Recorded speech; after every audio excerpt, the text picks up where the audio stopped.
اچھی زندگی کا کیا مطلب ہے؟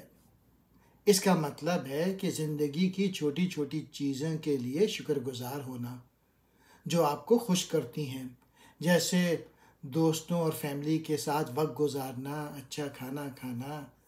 مصنف اس کتاب میں لکھتے ہیں کہ لوگوں کو متاثر کرنے کی کوشش بند کر دیں، اپنے آپ کو متاثر کریں، اپنے آپ کو پرکھیں، آپ کا بہترین ورژن بنے جو آپ بن سکتے ہیں۔ اپنے سوچنے، محسوس کرنے، بولنے اور عمل کرنے کے انداز کو بدلیں اور آپ اپنی دنیا کو بدلنا شروع کر دیں گے۔ ہم جو احساسات پیش کرتے ہیں وہ ہمارے تجربات کے ذریعے ایک جیسے کی بنیاد پہ واپس آتے ہیں۔ مصنف لکھتے ہیں کہ منفی جذبات کو نظر انداز کرنا اپنے نظام میں زہر بننے کے مترادف ہے۔ مجموعی طور پہ یہ کتاب گڈ وائبس گڈ لائف کو ہر اس شخص کے لیے ایک قیمتی وسیلہ ہے جو اپنی ذہنی صحت کو بہتر بنانے اور زیادہ مثبت ذہنیت کو فروغ دینے کے خواہاں ہیں۔ کتاب پڑھنا اور سمجھنے میں آسان ہے اور مشقیں عملی اور مؤثر ہیں۔ مصنف نے اپنے آپ سے محبت کرنے کی اہمیت پہ زور دیا ہے کہ وہ عظمت کے حصول اور مکمل زندگی گزارنے کی طرف ایک اہم قدم ہے۔ کتاب خود سے محبت پیدا کرنے کے لیے عملی تجاویز اور مشقیں فراہم کرتی ہے، جیسا کہ مثبت اثبات یعنی افرمیشن اور خود کی دیکھ بھال کے طریقے، یعنی ایکسرسائز کرنا، اچھا کھانا کھانا، اچھا سوچنا۔ میں سمجھتا ہوں کہ خود سے محبت پر توجہ اس کتاب کی ایک اہم خصوصیت ہے۔ یہ کتاب ایسے شخص کے لیے ہے جو ہمیشہ اپنے آپ کو بہتر بنانے کی کوشش کرتا ہے۔ ایک مکمل زندگی کا مطلب ہے کہ آپ کے پاس جو کچھ ہے اس پر راضی رہنا۔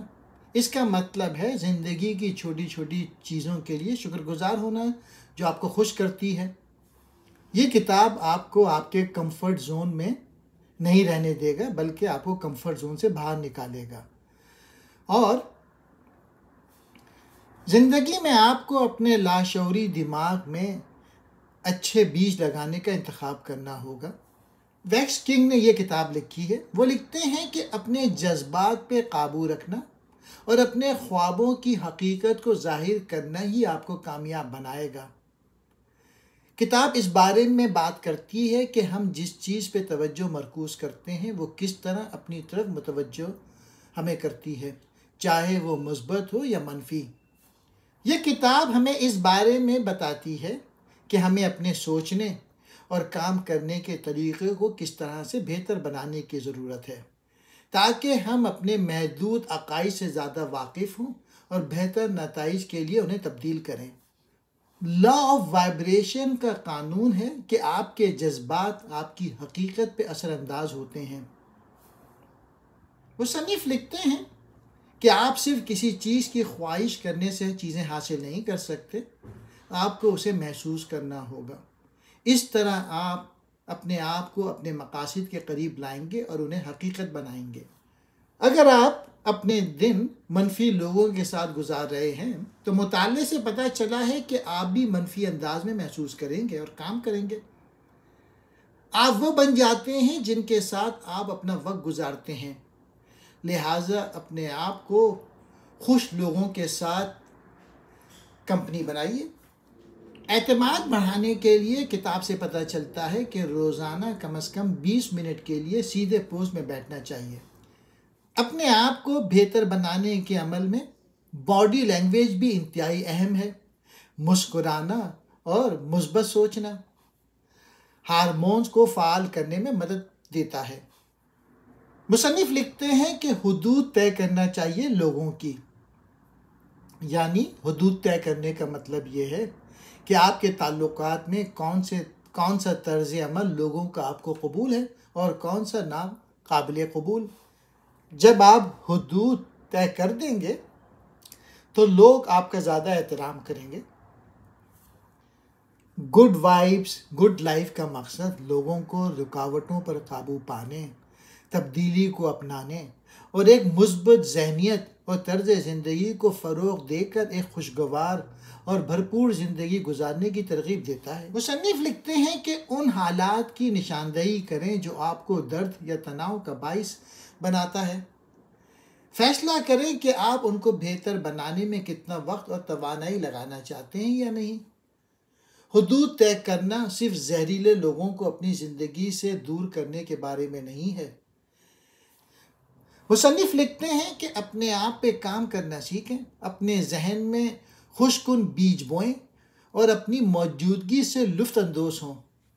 زندگی میں آپ وہ طریقہ منتخب کر سکتے ہیں جو آپ چاہتے ہیں کہ آپ کا دماغ آپ کے لیے کام کرے۔ آئیے ایک لمحے کے لیے تصور کریں آپ کے عقائد وہ بیج ہیں جو آپ کے لاشعوری ذہن میں جڑ پکڑتے ہیں۔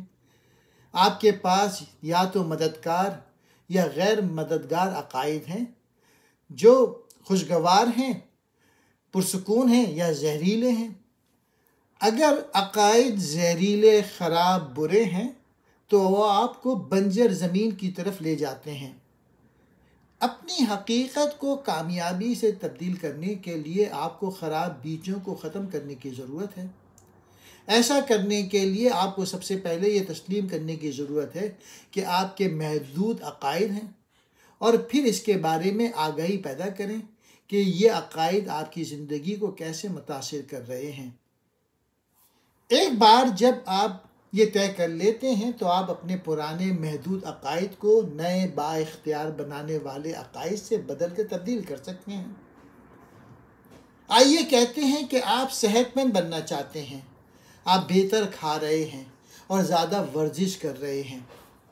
منفی عقیدہ خود کو مایوسی یا غصے جیسے ناخوشگوار جذبات کے طور پہ ظاہر کرتا ہے، یا جسمانی علامت جیسے سر کا درد یا تھکاوٹ کا سبب بھی بنتا ہے۔ پہلے قدم یہ تسلیم کرنا ہے کہ یہ منفی بیج آپ کے لاشعور میں جڑ پکڑ چکے ہیں۔ اس کے بعد ان زہریلے جڑوں کو دور کر کے اپنے بارے میں مثبت عقائد سے بدل دیں اور زہریلے عقائد کو جڑ سے اکھاڑ کے پھینک دیں۔ یعنی میں ہر روز مضبوط محسوس کرنے لگا ہوں۔ ہمیشہ خوش رہو، صرف اچھے خیالات سوچو۔ آپ کے پاس خوش ہونے کے لیے بہت کچھ ہے۔ جتنی زیادہ تم اپنی نعمتوں کو گنو گے، اللہ تعالیٰ اتنی ہی نعمتیں بڑھائیں گے۔ منفی جذبات کو نظر انداز کرنا اپنے نظام میں زہر بننے کے مترادف ہے۔ ٹیکنالوجی ایک آلہ ہے، زندگی گزارنے کا متبادل نہیں۔ جب آپ مثبت لوگوں کے آس پاس ہوتے ہیں تو زندگی میں اچھائی کو دیکھنا بہت آسان ہوتا ہے۔ کسی غیر صحت بخش چیز سے دور چلنا بہت بہادری کو ظاہر کرتا ہے۔ آپ ان لوگوں کو نہیں بدل سکتے جو بدلنے کے لیے تیار نہیں ہیں۔ انسان کا ذہن جس چیز کا تصور اور یقین کر سکتا ہے وہ حاصل کر سکتا ہے۔ مثبت سوچ ایسے خیالات کو منتخب کرنے کا عمل ہے جو آپ کو ان لوگوں پر بااختیار بناتے ہیں جو آپ کو محدود کرتے ہیں۔ یہ آپ کا لاشعور دماغ ہے جو آپ کے عقائد کے لیے ذمہ دار ہے۔ الفاظ تکلیف دے سکتے ہیں، مدد کر سکتے ہیں یا ٹھیک کر سکتے ہیں۔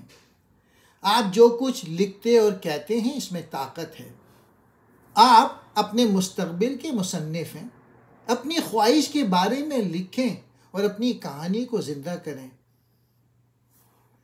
جو آپ کے ذہن میں حقیقت بن جائے گا وہ آپ کی زندگی میں بھی حقیقت بن جائے گا۔ اپنے کمفرٹ زون سے باہر نکلیں اور اپنے خوف کا سامنا کریں۔